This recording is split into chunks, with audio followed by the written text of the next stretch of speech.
The Council's sense of sacred tradition is always in the context of, here we are as the church today, but we can't just look at ourselves with blinders on to see that we're just who we are today, here and now, but it's always in the context of how we've gotten here and where we've come. Ressourcement is a French word which means a return to the sources. These sources were mostly from the patristic era, which refers to the time immediately after the New Testament was written. The writers of this time are referred to as the Church Fathers. Ressourcement was a way of saying, wait a minute, we've got more information now than they did even a few hundred years ago.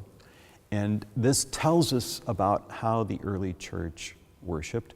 Perhaps we could go back to those sources, learn some things about the lifeblood of the liturgy, and then bring that into play today. And that was quite liberating in a certain sense to find out there were things in our tradition that gave different possibilities than we'd ever thought about in terms of how we understand the sacraments. With a newfound sense of history, the Council could understand tradition in a much broader sense.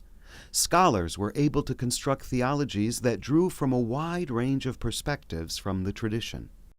It gives us a much wider appreciation of the tradition in its length, but it says there are a few sources that are more important than others. Researchers in the field of liturgy knew more about the early church and the development of the liturgy than others knew.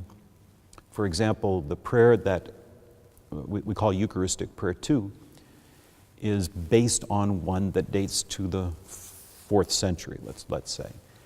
And it had been used in Rome at that time. It probably had some use for a century or two, and then we don't know what happened, but somebody lost it, and then it was rediscovered in the 19th century, just centuries later. And Karl Rahner observed in the title of one of his essays that we were interested in forgotten truths about the sacrament of penance.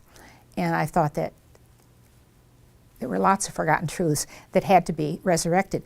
And one of the things that's painful is, people thinking these are all novel things that have been introduced. And they weren't novel at all, but they were forgotten. And then suddenly, somebody says, we've got to retrieve this because we're leaving out something that's part of the manifestation of the faith of the church.